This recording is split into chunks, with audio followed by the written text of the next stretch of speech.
Doing great, doing great. Here we go. Yeah. We are live. Another episode. Isn't this the best part of the week, man? It is. I love it. I love it. It's something I look forward to every single week, man. Every week. Absolutely. Yeah. So what have you been doing the last week, brother? Man, the last week has been good. You know what? I have a highlight that I haven't shared with anybody yet.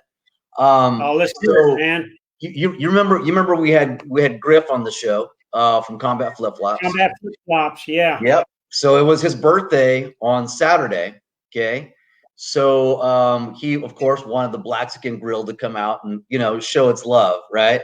So we did that, and the flip side of that is his girlfriend is top chef of Mexico, 𝗘𝗽𝗏𝗍𝗍 𝗏𝗍𝗍, and we're able to throw down. So I got to throw down with food with the top chef of Mexico.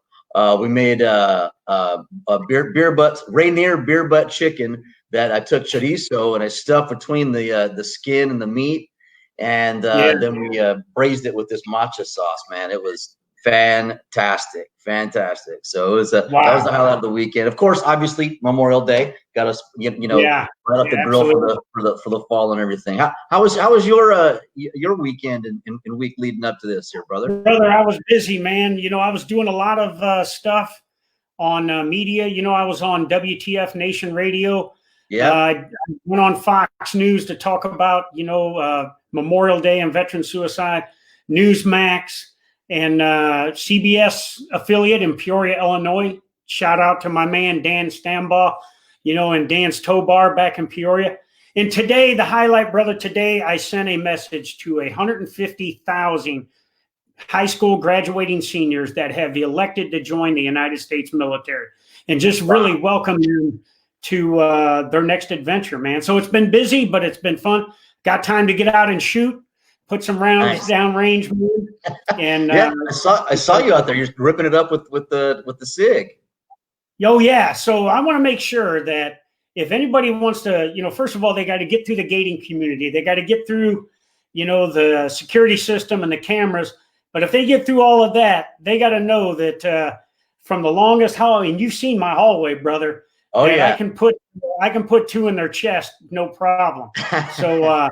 You know the deal. Hey, I use your phrase on that. Be strapped so you don't get clapped, man. That's right. If you stay ready, you don't have to get ready. That's right. Yeah. Hey, so you mentioned Memorial Day, brother. The other thing I did is I went out to my old brigade memorial, the 4-2 Striker Memorial. And so I was the brigade sergeant major during the surge in Iraq there. Pretty bloody tour. We lost 54, had 500 wounded. We've talked about it on the Ron and John show here before. Yeah. But what was great is I went out there to that memorial on Sunday because I thought, I'd be by myself. I could have some peace and everything. And as I rolled up there on the memorial, there was somebody sitting there on the ground, had a beer in their hand at the memorial. And so I rolled up on them and they looked up at me. And then they looked again and said, "Oh, shit," and got up. And it was one of my guys that was in the Tomahawk Battalion. One of our hardest fighting battalions we had, and his name was Guy Stores, and he got up, and we hadn't seen each other in 12 years, and so we sat there and had a Rainier beer together, toasted our brothers that had made the ultimate sacrifice, man. Because brother, it's all about valor, man. When you go to those memorials and you look at our battle brothers and sisters that have lost, they have done some valorous acts, man, and we've had people that through the history of the United States military that are doing valorous acts. What's your thought on that, man? Brother, it's when I think of valor, it's something, especially coming from Ranger Battalion, that is really special to us. There's those things that are said of some back in the day of getting, a chest full of ribbons and stuff like that for no reason. And I think the mindset has just been like, it's not like you're doing it for those reasons. You're not doing it to get a stack of stuff with chest candy. You're doing it really what it comes down to is the person to your left, the person to your right, your front, and to your six and putting, you know, yourself, you know, before, you know, putting them before yourself, right? That sacrifice. Yeah. And that's something that, I think it's easier said than done unless you've kind of been in some of those situations. But through time, I think, especially for those warriors that have been there and hardened into battle, you know, everyone has a little taste of valor. But, you know, there's one thing that a good friend of mine has always said is that, you know what the difference is between ordinary and extraordinary is that much, you know, and that much more of pushing in. And I think that's where, you know, consistently thinking, I'm just going to add this much more, push this much more. And then until you look back and you see, holy crap, this is where we're at. And I think that kind of tees it up for our guest, who's kind of probably now looking back and thinking, man, how long they've nudged forward and giving a little bit more, even, you know, to this day, past, as you say, the worst day of someone's life, right? Yeah, and when we talk uncommon valor, I mean, you're right, between ordinary and extraordinary is that when you talk uncommon valor, talk about somebody that caught a grenade in their hand, you know, to save their fellow Rangers, and threw it and ended up losing a hand over it. You know, it's just, that's uncommon valor, man. So, hey, brother, why don't you introduce our guest and let's bring him out so we can pick his brain a little bit and let the audience pick his brain, man. Absolutely. I would like to introduce my brother from another mother, who I would not pick is probably your hot potato partner anytime soon, but we love him nonetheless. Leroy Petrie. How are you, brother? Oh, there he is. There he is. Appreciate you guys having me out here. Oh man, we appreciate you. Come on here, man. A little insight for you. I almost joined the Army as a cook. Then I found out they don't become chefs for several years. So I said, I'll be a Ranger. I can do that right away. Oh, hey, it's good to have you, brother. How you doing, Leroy? How's everything, man? Doing good, Sergeant Major. I think that's awesome about you still talking to the enlistees. Some smart kids joining the military right now with this whole coronavirus. It's the only job that wasn't letting people go and was still paying them. Yeah, absolutely, man. I hear you. Yeah. So, you know, the last time we saw each other, I think, was when I was last on active duty in December, man, when you came out with your organization, Troops First, with Tom Capel and Dave Clark and the guys. And, you know, and you know, it was a good way to meet me there. I mean, Tommy's all fired up, huh? It's all good. But, yeah, so, you know, it's good to have you back on here now, you know, and that you're our guest here today. And so anyways, Ron, I'll let you start it off, man. Let's see what's going on with Leroy here, man. Yeah, man. You know, I remember I got to back up to the first time I met Leroy. You know, it's you know, people talk about how you know, there's different levels of inspiration as they go through life and stuff. And for me, going into the military was actually, you know, the day of my birthday was 3rd of October, 1990. Well, it was way back before then, but on the 3rd of October, you know, Somalia happened, and that's what kind of changed my trajectory in going into the Army and ultimately becoming a Ranger. And I remember one of the lowest times of my life was where I was like, I went to this Ranger breakfast in the morning. Some little bus stop of a cafe, the old poodle dog. And I remember thinking, man, let me, you know, I got to figure things out. This is where I can kind of maybe do that. I saw guys I hadn't seen in forever. Peter Quintanilla was there, was one of them, Art Ellenese, and Leroy Petrie was there with a couple Gold Star moms. Sue Mama Penny was one of them, and Monica McNeil, who is here in Washington State. And that's when he came back with that number. That's that we talk about now to this day, is the 22 suicides a day and veteran suicide. And he just got back from Dallas, I think, a few weeks prior, and that's when these numbers had just come in, and it was just like, it was a hush across the crowd. And I remember thinking, man, I got to do a hell of a lot more, because you know, we were right in the middle of it.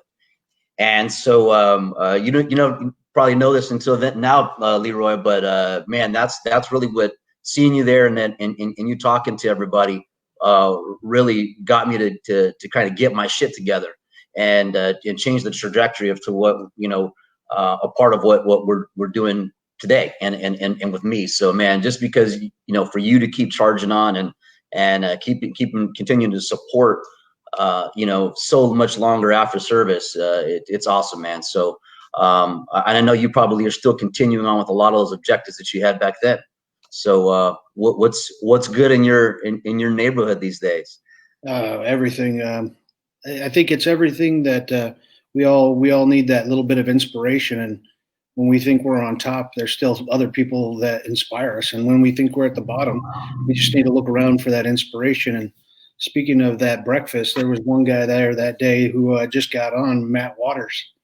Yeah. I looked at him when he lost his leg, and he went and tried out for Tacoma PD, and he's still there today. And I mean, that's inspiration. And I get surrounded by it all the time with guys that don't give up.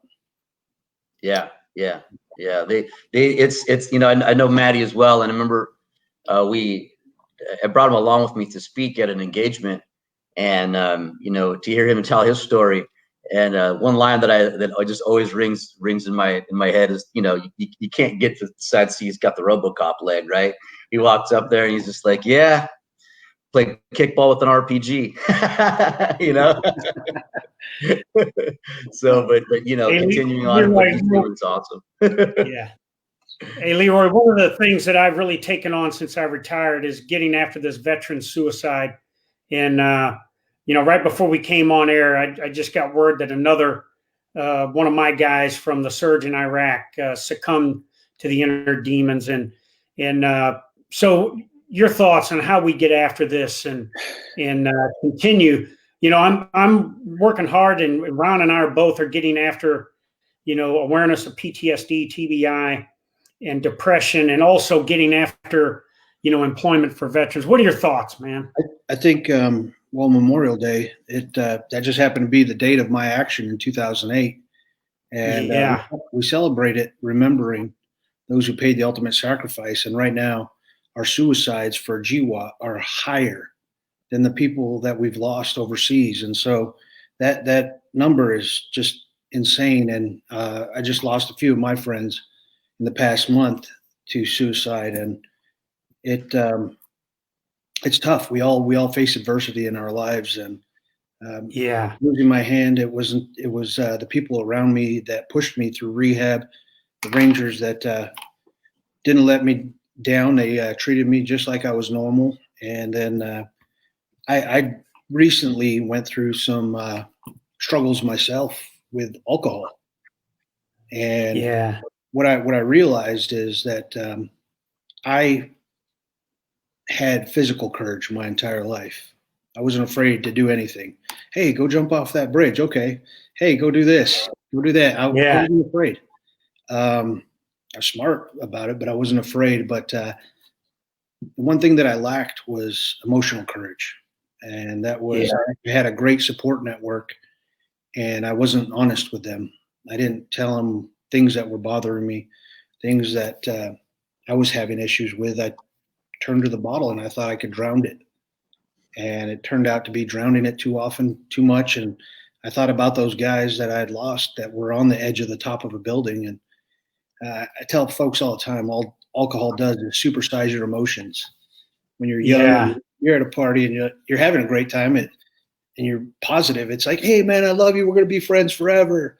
Well, then when you hit that low point and you think alcohol is going to help it, it's just going to supersize it and make it 10 times worse. And the thing is we all hit those low points in our life, but the next morning we wake up and we start heading toward a new direction. And since the day we're born, we're never alone in this world. Someone's always there to help us. Our parents raised us, taught us how to eat, changed our diapers, sent us to school. Our teachers taught us. We had leaders in our jobs, multiple jobs until we found careers. And then we always had peers, and we always had the ability to ask questions.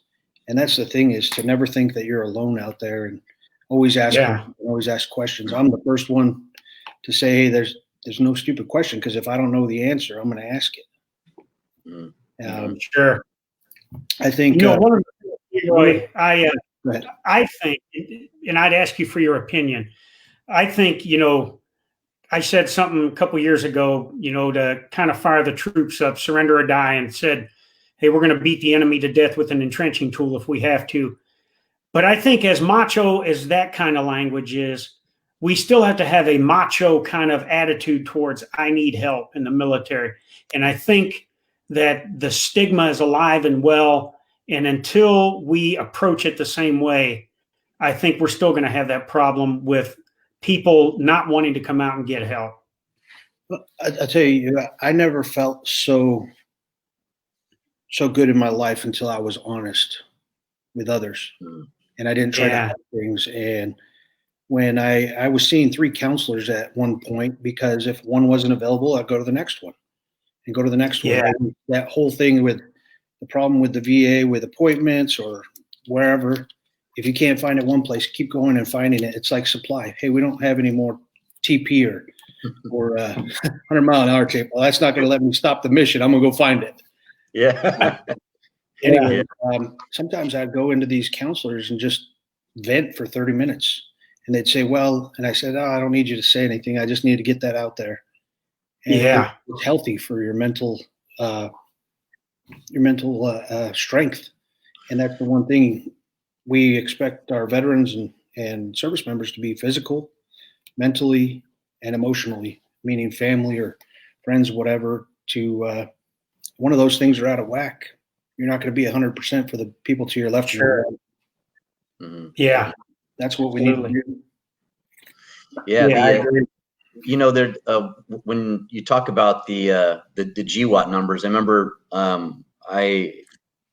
after Matt Wilson suicided, that one for me was really, really tough. He and I actually had begun writing that Ranger for Life program together, and having to finish that thing off without him was difficult. But when that happened, I just immersed myself into the science behind it and the psychology, and I got to actually sit with and for the continuing education with the doctor that put together the that 22 a day for the DoD when he started with the Navy doing that program.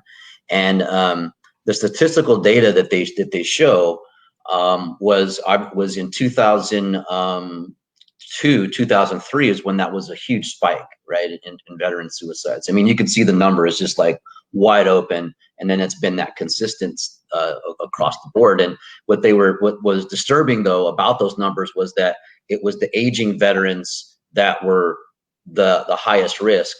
And I don't know if it wasn't because maybe that was when they actually first started tracking it. But what's alarming to me is that meant that the majority of those were our Vietnam, Gulf War veterans, right? And what's meaning is that now that we see our brothers and sisters that are suiciding now within the GWAT, but we haven't even hit, like, I guess, the peak, if you will, if we don't do something to change that, right? Is that something that you see as well? And is that one of the reasons why you're putting so much effort into the work that you're doing? I do, but I don't know about the peak. That's something that hopefully we could stop, just like this coronavirus.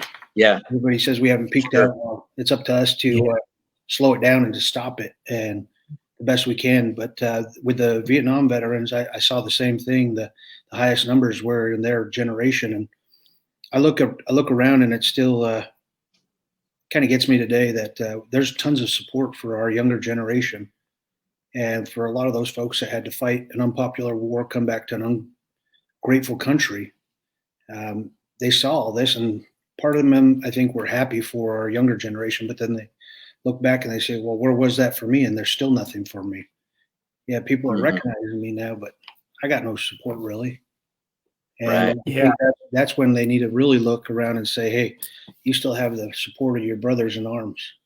And that's what you can count on. Yeah. One of the emerging statistics, and both of you exactly right. It's the average age right now for someone that commits suicide is Vietnam era age right now. And it's also the average age of someone a veteran that's homeless. And as you mentioned, Leroy, we have a lot of systems in place. But what I've seen lately as I've taken this on is now men and women in their 30s, kind of the Iraqi freedom, enduring freedom crowd that was young in the mid 2000s. And now some of them are in their 30s. They're being challenged with relationships. They're being challenged with employment. And they do, like you were talking about, Leroy, all of a sudden, they have aches and pains or something, they're dealing with something, and they go to the VA, they get medication, they start self-medicating, then they start abusing drugs and alcohol. And pretty soon they're on this destructive path that takes them down the road. And it's been a month ago, two guys, that I've known very well that were both wounded, both amputees, just like you, that 15 years after the fact succumbed to, their inner demons. So I just think we got to continue to drive awareness. I think, organizations like, that you support, Troops First Foundation and Operation Warrior Call and Operation Proper Exit that I know you've supported. I think we got to continue to use these organizations to continue to give the veterans that purpose back that they had when they were part of high-performing teams on active duty. It also gives them a sense of camaraderie. In fact, Sure. That's where I've met a lot of my friends that I'm still close friends with, is on a lot of these trips with Proper Exit or Warrior Call, and you make those connections. And that's really what it's all about, is people leave the military and they feel disconnected because they're not surrounded with that camaraderie like they had. But with technology like today, staying attached with video in the palm of your hand, through text messages, that sort of stuff at any time in the day. But there's a lot of resources out there, and if people don't know where to find them, ask, because there's a lot of people that have knowledge. And I was guilty as a young NCO. I will admit it. I didn't know a lot of resources that were out there for my troops and their families. I knew the ones for the board, AER and Army Community Service, but now today there's over, I think, 30,000 nonprofits that are out there to assist families and service members with anything from counseling to helping with a house payment, car payment, to get them through those tough times. Leroy, that speaking of counseling, we got a question here from our super fan here, Ed Sullivan. Yeah. All right. He's kind of from Cheers, isn't he, Ron? He is. Cliff from Cheers. We're just going to call Ed Sullivan Cliff, He says, I had a question for Master Sergeant Petrie. I currently live in 𝗡𝗏𝗏 and am working on a master's in psychology. I'm hoping to get a job at the Lakewood VA and was wondering if you had any advice on counseling military veterans with PTSD based on your own knowledge and experience with the disease. Also, on a lighter note, John O'Reilly from Topside says hi. Great restaurant in town. Wow. I think everyone is different. And until you have that first session with them and learn how much they're going to open up, you got to treat them like a brand new patient, every single one. And that's the thing with PTSD and TBIs, is all of our brains are different and they're going to react different to different situations. I think though that if you keep picking a little bit, chip at it, you'll get them to open up more. And when they feel comfortable with you, then they'll start to really open up. But thank you for doing what you're doing. I think we're going to need a lot more of those into the future.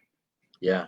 Question for you, Leroy, is obviously you were one of the first go-tos when we hosted the Ranger for Life program here at 275.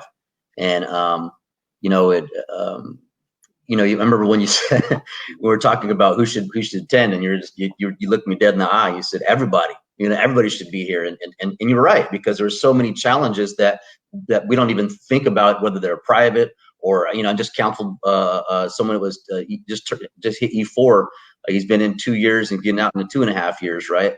But you know, I bring that up because from that model, from the success that we saw and the support, the follow-on support, is when I started sharing that with John. And obviously John is, you know, as he does, says, I'm all in, whatever can I do to support. And our first mission together was, which was the birth of the Ron and John show, was to Fairchild Air Force Base, where we had the opportunity to meet with, you know, all the senior staff, senior command, on the whole post for a day and a half, and really spend some good quality time. At that time, there was a suicide there on post, which it really affected the morale a little bit, and a lot of, you know, people were looking for answers, obviously. But you know, what we learned is that when we left there was that reverberation of like that buzz of, like, you know, us being there, having straight talk, really caring and talking about transition and so forth. You know, and our goal is to take this across the country. And, you know, I'm just wondering, from what you saw and being a participant in it, and I can tell you, because there's NCOs that are reaching out, but, you know, E5s, E6s that are involved now. How important do you feel that programs like that are, or you know, what as a potential solution? I'm not saying it's the end all be all, but I mean, you know, just coming up with different ideas in working with the command, so they can actually see what a transitioning person goes through. You know, whether that be an airman, a Marine, or a soldier, you know, because there's a complete disconnect there, you know. Well, there's no cookie cutter transition, because transition is going to be different for every single one that gets out. We're going to different places of the world, different opportunities, maybe no opportunities, but preparing them mentally, I think, is one of the great things. That it's going to be tough. And I got to talk to some recruits going in, and actually it was some commissioning out in Montana. And a week before that, I was talking at a basic training graduation. And then I talked to some folks that were retiring, all within like a 2.5 week period. And it was interesting, because for the young guys that were coming in, I got to tell them they were about to embark on the greatest journey of their life. And for a small portion of their life, they were going to be surrounded by like-minded people that had good initiative and good values. Right. And that's why people have a hard time when they transition out. Not everybody has good values and initiative, and it's tough out there when you're surrounded by people that are like, hey, it's time to punch the clock. And you're like, well, we can stay 15 more minutes and finish this project. And they're like, yeah, we're not getting paid overtime. And you're like, oh, really? And that's just not our mentality. So it's hard to adapt to that. And I had one guy that was transitioning, and that's what he was facing. He was this SF guy. Tried to put him in at Starbucks, and he said, it drives me nuts. They sit around in the meeting for 20 minutes trying to put the agenda in order for the meeting. And yeah. I said, look, man, you just got to hold your breath. And when it's your turn to talk and get up there, you'll shine, because you'll be moving faster than anybody else. Right. And you'll be making money and not wasting time, which is money to companies. Right. But I think, oh, sorry. Yeah, go ahead. I think the transition is also hard on the family. Yeah. So just moving out here and, you know, just retiring and trying to get our TRICARE up and running and everything. Just yesterday, you know, because of coronavirus, we had to do a phone call appointment so we could get my wife and I get our prescriptions refilled. Well, the lady said, you know, it'll be a long wait at the Madigan drive-through and this and that. So I said, well, what about CVS Pharmacy? She goes, okay, we'll send them to CVS Pharmacy. We get to CVS. CVS says, well, we don't honor TRICARE. So, you know, one of my wife's medication was going to be $1,000. I said, well, what can we do? They said, well, Safeway honors TRICARE.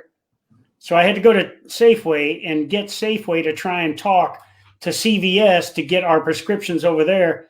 And I called Safeway today, and I felt like I was talking to a young private. They said, well, I tried to call them and the line was busy. Then I called them and they were at lunch. And I thought, so I had to go through the whole process with Madigan. And I thought, okay, me, retired SEAC, 38 years, I know how the system works. I can figure that out. If this is happening to a young troop that just got out of the military and he and his family aren't as well versed, this is some of the things, you know, that I was telling my wife that can lead people down. Hey, they don't understand. There's a bureaucracy involved, and they get frustrated about it. You know. You know, something that reminds me of something. At first they were trying to do when you first get into the military and you get to your base. You got your battle buddy that's going to show you the road where everything is, and it seems like we have a lot of groups out there, like Brotherhood of the Scroll. Every unit in the Army, the military, just about has a Facebook page. It seems when a soldier is transitioning out, whether they're moving right outside the gate or across the country, we could find a veteran from that unit that lives in the area and say, hey, this is your transition buddy. You're moving back into this town. He'll show you the ropes and help you out, and you got a friend now. Right. You know, when you saw the differences, like between, you know, the recruits going in to the officers to the retirees and stuff like that. I mean, that's why I love having these conversations with you, because you actually you get to see people and interact and engage with them at all different points of their life, which, you know, life, as I've learned, is all about a transition, right? Well, where do you think that, you know, from being able to see all those sides of the spectrum, Leroy, is there a sweet spot? Where is that sweet spot where it's like, okay, now is when we have to engage with someone to let them know about, you know, what to look out for in the future? Or is this something that we just prepare things for, and as they need it, they come along? I mean, I know we're just trying to figure out an approach here. But I think anytime there's an opportunity, just like what we said when I said everybody should come from battalion, because even the folks that just re-enlisted for however long, 6 years, whatever, they may not use it at that point, but the knowledge and the information's there. And they may be able to pass to somebody that just moved there. Or how many times have you gone, oh man, I remember I learned something about that probably about 10 years ago. What was it? Well, I know somebody else that was there. I could ask them. Yeah. And so I think anytime the knowledge is there and the opportunity to learn something new, you got to take advantage of it. Yeah, right. I agree. I mean, and I hate to say it, but why only give it to the younger guys if older guys don't know what the heck they're learning? Right. Exactly. Facts. Hey, so I wanted to lighten it up a little bit, Leroy. So we first met, you remember, when I was the first Corps Sergeant Major, and you came over to go in, and General Dempsey was the Chief of Staff of the Army, and he was just going to congratulate you on earning the Medal of Honor and everything. And then it was shortly after that you know, you received the medal that we went to 𝗡𝗏𝗄m to see a street named after you, and it was one of those great moments that the entire town of 𝗡𝗏𝗄m was there. You know, the General 𝗟𝗏𝗏 and I were there, the First Corps leadership, and the mayor of 𝗡𝗏𝗄m was there, and you show up, and we get ready to go up, and it seemed that everybody got the memo that we were naming the street after Leroy Petrie, except for Leroy Petrie's Medal of Honor, because it was not around your neck when you got there. But being the resourceful, I got it. Now you got a dummy corner to you, huh? But being the resourceful and the smart ranger you are, you had a contingency plan, and somebody ran to your house, got the medal. We got it there seconds before we were going green light on, and the mayor put it on you, and we got after it, man. So, you know, that told me right there, I said, this is how humble this young guy is, because he's coming out here doing something I know he doesn't really want to do, which is name, you know, the street after him, and he forgets to wear his medal. So that was just, you know, one of my times I said, you know, it was good. So yeah, it happens to everyone, Sergeant Major. Get caught without it, but yeah, it was a learning point as well for me that I didn't know when it was and when it wasn't appropriate to wear it. I thought also part of me, to be honest, I thought, hey man, I'm going to relax. This is my town. I'm going to just chill and not wear it. Because I did a lot at the beginning, and I wanted to be the gray man. Not if it's so you. So speaking of that, one thing, being the SEAC, I saw, the day before any ceremony, for someone that was earning the Medal of Honor, they would come by and we would do a sit down. Ed Byers, Slavinsky, Belavia, all of those guys came down and we had a little dialogue. And one thing I've learned is that your life changes significantly after you are awarded this medal. And can you talk about how that, because you went from a guy, you're over there with Ron, where you guys like stand behind that fence with all the brown shit all over it, and you focus on, deploying and living, a nocturnal life of going out and shooting the enemy in the face and everything and doing it over and over and over again. And now you're this huge public figure. What was that like, man? Oh, it was, I was, like you said, Sergeant Major, we stayed behind the fence, and if you weren't in our unit, chances are I didn't really hold down a conversation with you. Yeah, you wouldn't talk to guys like me. None of here I am on a dang webinar with you guys, and when you guys were in the fence, you couldn't give me the time of day, man. But talking to people in public, big groups, that wasn't something that I was really experienced at, and they kind of just threw you into it, and trial by fire. And I remember one of the first things I went to was a VFW convention, and I think there was probably about 20,000 veterans there in San Antonio. Yeah. It was an election year. I think I went on after Mitt Romney and somebody else, and I was in the back so nervous. And they said, all right, you're up. And I get out there, and I didn't know who the crowd was, nothing. And I was like, oh, man. And I didn't have a cookie cutter speech. I didn't write my own speeches. It was just on the whim. And so what really helped me out, though, was about 2 weeks later, I ran into this young kid, and he says, my grandfather said he saw you speak. And I was like, oh, where? And he said, oh, at the VFW convention a week and a half ago. And I said, oh, really? Tell him I said hi. And he said you were the best speaker they had there. And I was like, yes. It made me feel good. But no, I always looked at it as an opportunity to have a platform to speak for those that don't have a voice. And bring to light things that need to be fixed, and that's the way I looked at it from the beginning when it was just a recommendation. I said, if it goes through, great. I'll use it as a platform to help others.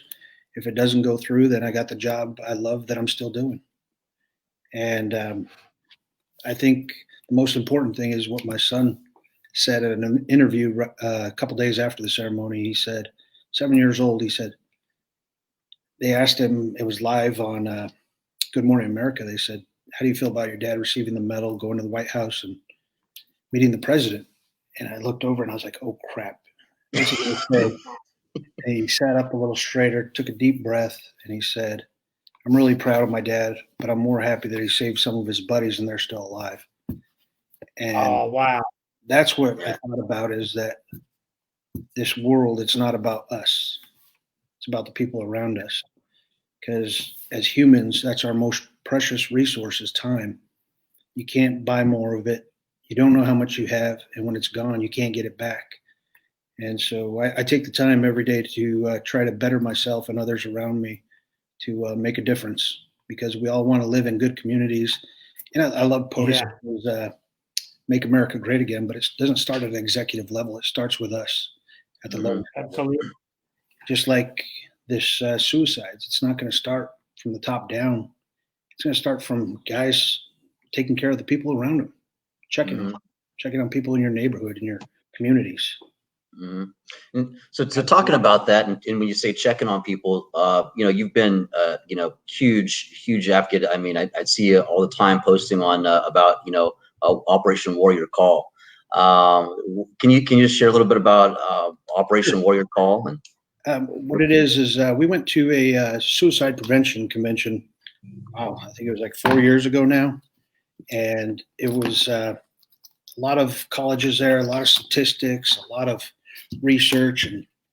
And it was actually scary for me because they started putting up all these possible red flags, extreme sports, skydiving, riding motorcycles, this and that. And I was like, check, check, check, check. I said, those were just things I couldn't do while I was in Ranger Battalion.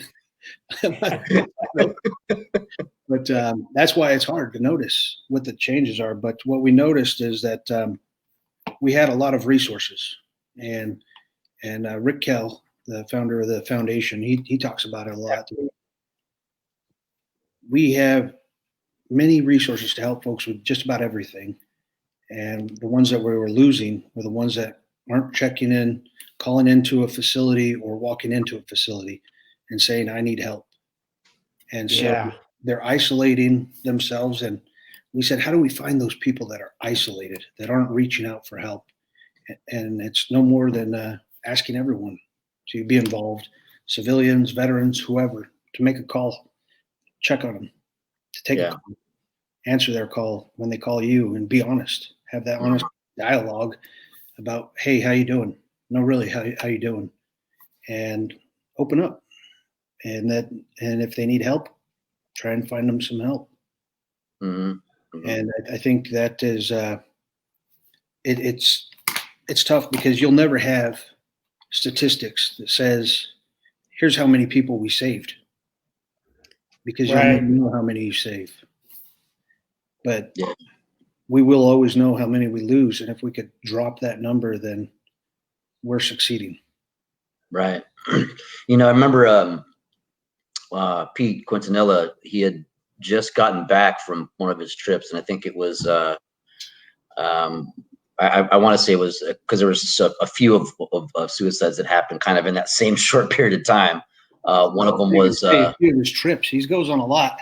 Exactly. I'm trying to think of which one it was now. Hell, he might be gone now, or actually he might be flying around here somewhere. You know, but he, you know, one of the things that he said was, you know, right after that his friend suicided, and is, you know, keep doing what you're doing. You know, as far as like little events, if people are going to do, you know, to a hike, invite somebody out. You know, and you know. Because as we keep doing this stuff, I know for me, you know, you kind of wonder, like, man, is this ever going to stop? Okay, well, maybe that's enough. And it never is, you know. It's like really, I think putting the uniform on is something that we don't realize when we do, is that it's something that lasts with us, you know, beyond our service. And, you know, we're always looking for and wanting, and, you know, those that we serve with or others that are like-minded. And what I've been seeing lately is a lot of, like, my privates are reaching out to me, like, I mean, like, as of 2 weeks ago, you know what I mean? Like, I've had 3 of them that I've been helping out. And it's like over time, that's, you know, the more resources that we can share with them, the more that they're going to be able to, you know, to share that too. But I just kept ringing in my ears, like, hey man, keep doing what you're doing. Every little effort helps. And it kind of stuck with me because, you know, here it is, that one little thing, you know, whether it be a phone call or whether it be, you know, visiting someone at a shitty diver place in Federal Way, right? Or Fife, wherever the hell the poodle dog is, right? That might change someone's, you know, focus in life. You know, that's so I guess the mantra and what I'm picking up as my lesson from this is that there is no cookie cutter way. It's kind of like being an evangelist, right? Talk to somebody about it whenever you can and however you can, and share some resources that might enlighten them. I mean, is that be kind of a No, that's perfect. I mean, you never know when even the slightest thing is just listening to their problems or having that conversation will be the life changer for them. Young NCO up in West Point, when we went up there, everyone was on break and running around, and he pulled me aside and he said, "Can I talk to you?" And I said, "Sure." And he says, "You know, while everyone went on break, I went out on the patio and I smoked a cigarette. And I called and I made myself a mental health appointment." He said, "Right now, hearing you and the folks that were up there in that panel talk about this kind of stuff, and I'm not at a good place." He said, "I don't care about my wife. I don't care about my kids, my family. All I enjoy is hunting, and I don't care about my job." And he says, "I know I owe everyone around me more and better than that." And he said, "So I'm going to do my best to do better. And what you're talking about, though, is actually one of my favorite quotes from Ronald Reagan. He said, "We can't help everyone, but everyone can help someone." That's a good one. That's a good one. We got some here from Jennifer McChrystal. You know who that is. Let's see. She's the first lady of the 2nd Ranger Battalion. The shame of it is the stigma that society gives those who need help. We don't bat an eye at someone who sees a doctor for a heart issue, a broken bone, or the like. There should be zero difference when it comes to mental health. Do you still see that out there, John, Leroy? Like, I mean, Leroy, you're still with the troops every day. John, you're coming from that rolling right out of it. Is that still kind of alive and well out there? Absolutely, absolutely alive. You know, I mean, the operational tempo is going so fast that we still haven't put a premium on, hey, maybe we need to pump the brakes a little bit because, you know, people, we're doing a lot more things at the DOD level to get after brain health and everything. Think of you guys in the Ranger battalions. How many times were you out firing Carl Gustavs in training, firing mortar rounds and all this stuff? And, you know, you just drove on, you know. Well, now we know. I mean, I was in Raqqa, Syria with guys from 2nd Ranger Battalion, and they fired for 6 hours mortar rounds, six straight hours of firing mortars.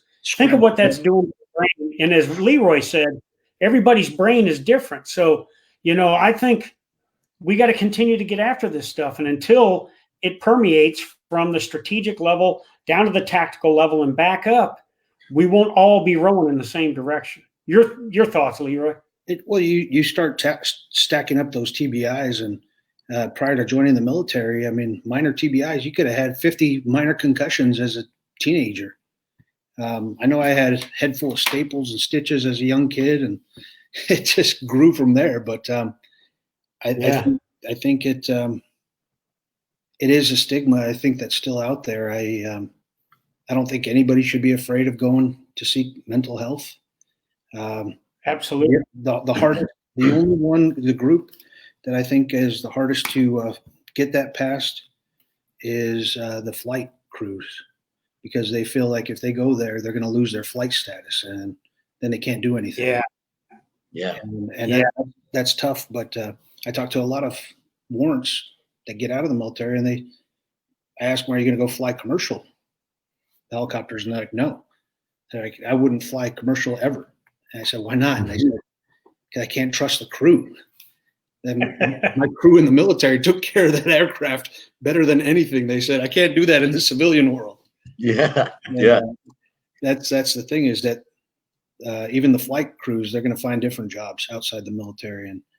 And don't let something that bothers you hamper somebody else. And I think that was my big thing, is they gave me an opportunity. They said, you could probably go back and be a platoon sergeant after I lost my hand. And I said, I don't want to do it, because if something fails, a shortfall in my arm causes somebody else to get killed or injured, it would be hard to suck up. And that whole thing about being 100% physically, mentally, and emotionally, spiritually.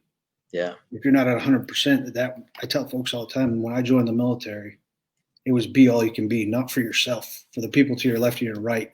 Yeah. And if you show up and you're not at 100%, then you got to get that way for them. Let me ask one question before we transition into the good stuff, the rapid fire. But I want to bring something up with another, you know, very integral part of this of the component of your households, and I'm confident why y'all are still here is you know, the wives, right, the spouses.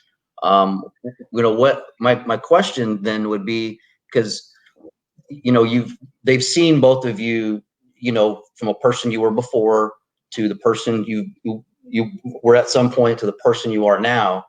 What would your message be to other wives out there, other spouses, that, you know, if they see something how's that approach to them? I mean, how do they approach their significant other to say, hey, we should probably sit down and have a talk? Because I'm sure that's a concern, right? I mean, from their part of maybe fear of what are they going to say, or they're going to blow up, or how do you convince this person that they have actually changed? I mean, do you bring in peer support? What would your advice be to the spouses? And I know I'm terrible on this, but there is actually a resource.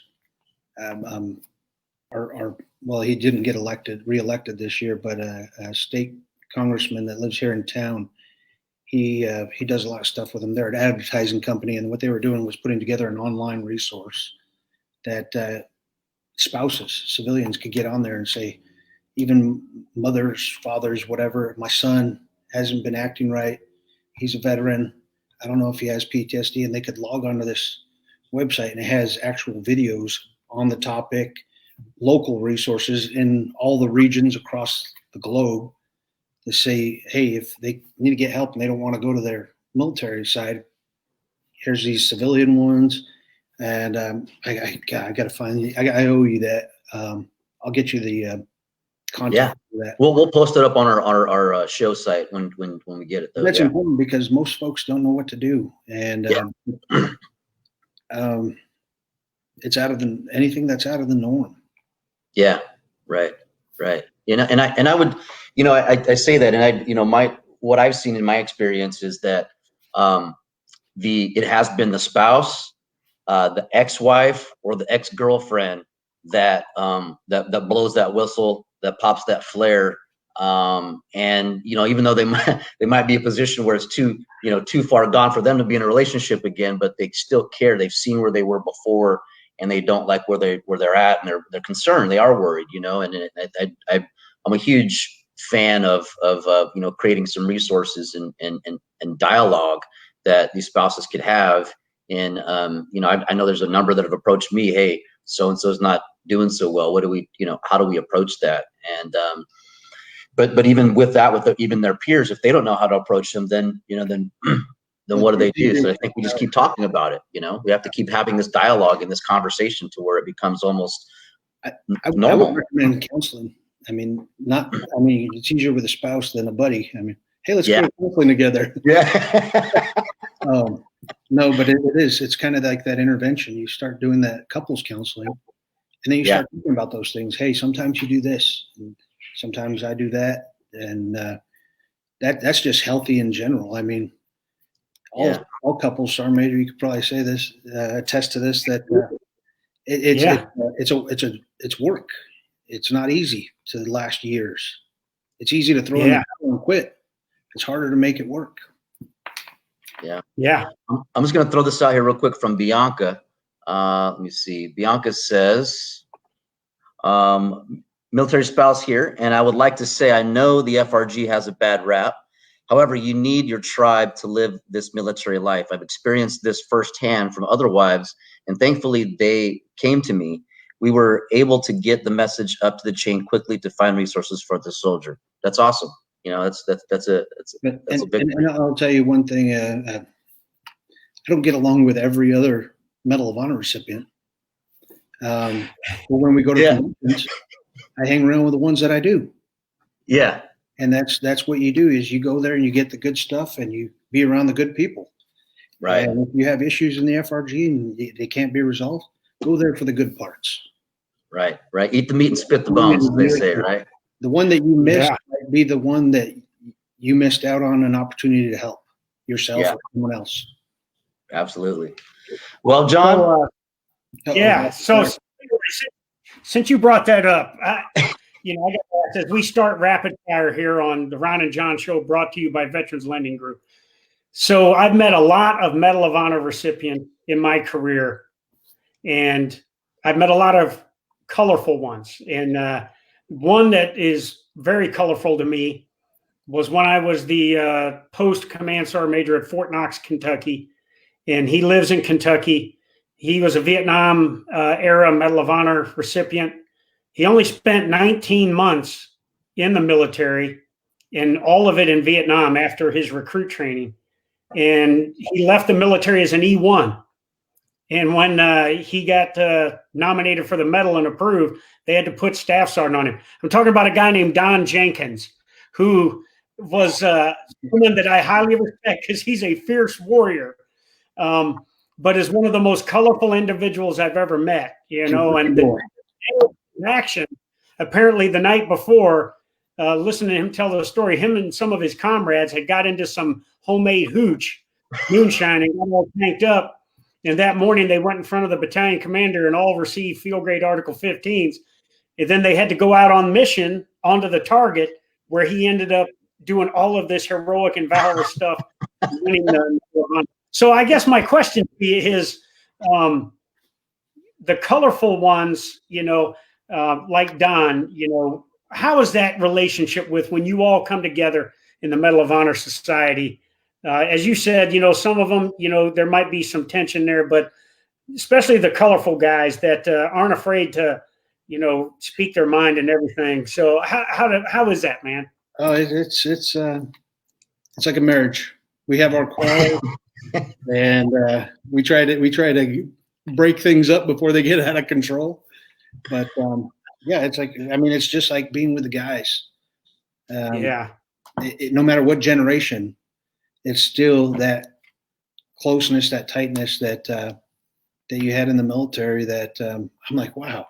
I mean, the jokes that they crack on the bus, I'm like, man, I thought I was back in Ranger Battalion. Just that. But it becomes like family because you see each other quite often. And Don was one of the first ones that I had met. And I was like, man, that's a grumpy old man. But we went and talked at a school, and he's like, I'm not talking. You're doing all the talking. And I was like, okay.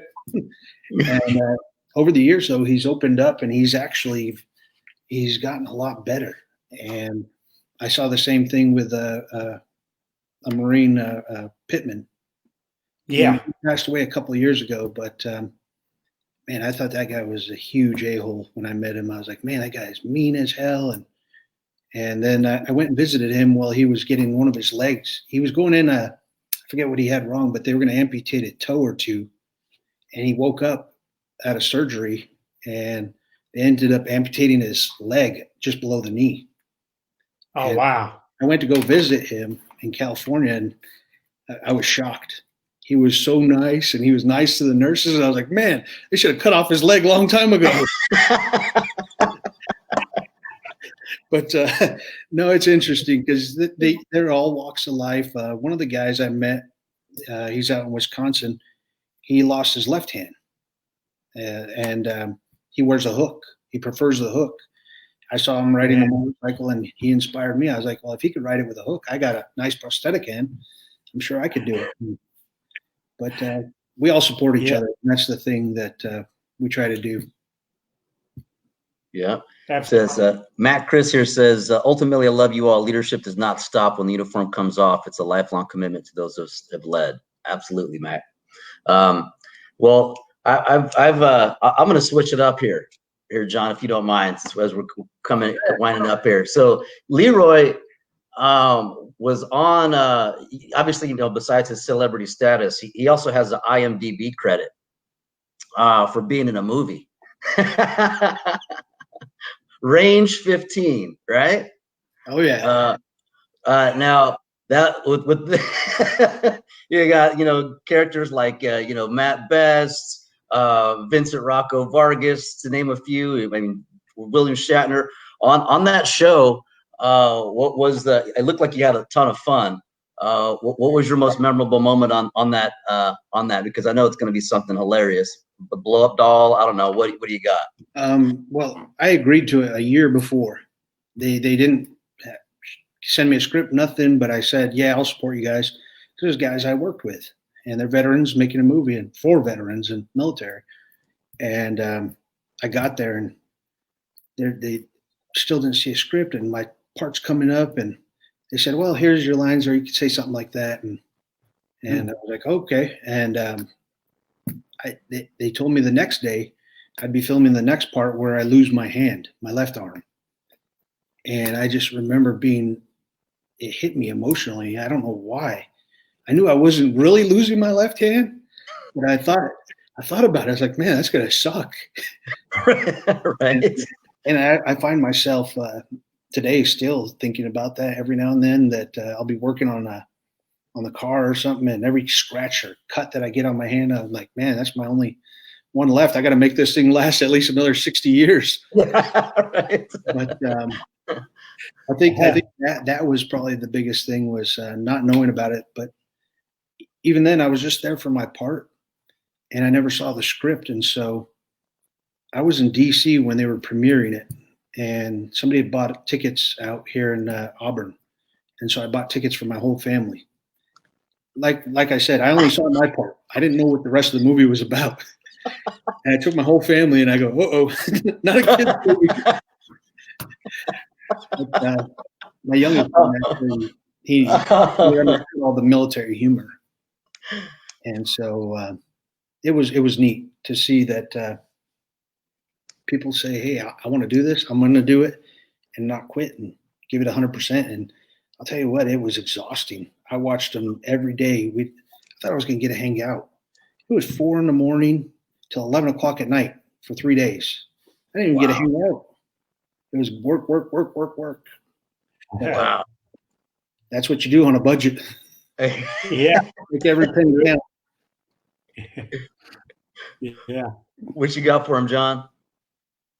Hey, so Leroy, everybody's been dealing with this coronavirus crisis and everything in different ways. Matter of fact, my wife has been my barber now, and she trimmed me up. How you looking over there, man? I can't cut the top, but I cut the sides. Let's see. It kind of goes like down there a little bit. Let's see. All right, I'm throwing them out here. So I haven't even tried. I guess the thing with the young kids is they're all getting perms. And I told my wife, if my hair's long enough, I'm going to get perms and shaved on the side just to mess with them and then cut it off. Oh, man. So I'm in then. I should just let this go. Oh, yeah. You're in. You just got to cut the sides. Yeah. Okay. Gotcha. I'll come see you for that. I had to self-barber myself, too. And my son's friend's mom cuts all the boys' hairs, and she calls it quarantine cuts. Quarantine. Yeah. The way I've been dealing with this is I've just been trying to find something to occupy my time so I don't get cabin fever. There's enough area beautification to do, enough things that need to be fixed around the house, and then I try to help others out that are in my community, whether it be whatever I can. Yeah. You gonna get the trike out today? And I got rid of that a couple of years ago. We lost a guy from Second Bat up north, and I thought about it. It sat in the garage, and I only wrote it twice that year. And I said, I need to close that chapter of my life, because it's usually not the motorcyclist; it's the other drivers. Yeah. In Washington, we got to worry about high drivers, drunk drivers, and now texting drivers. Yeah. So right. Not worth it. Yeah. So Halloween's coming up. Yeah. Halloween's coming up, right? So October 2020, do you go as Shrek, or do you go as the dude from Goonies? Hey, you guys! I'd say the Goonies. Yeah. I go to Goonies. I actually took my son down to Astoria. We stayed at 𝗪𝗏. I think it was like $24 to spend the night. We did the Goonies tour down there. It was a great weekend, and I actually have a video on my phone of him. He was like 7 years old doing the truffle shuffle in front of the house. But, so Leroy, you ask your last question. I apologize, I interrupted. Yeah, you're good. Go ahead, John. Good. Hey, so brother, we're winding down to the end of the show here. What kind of message do you want to get out to the audience? And you're doing so much for the troops and veterans now, and you're everywhere. You're a busy man. We were lucky to get you on the show here because of your schedule and everything. What kind of message do you have for the troops, man? Oh, wow. For the troops and the vets and their families, I'd say, keep giving it your best every day to better yourselves and the others around you.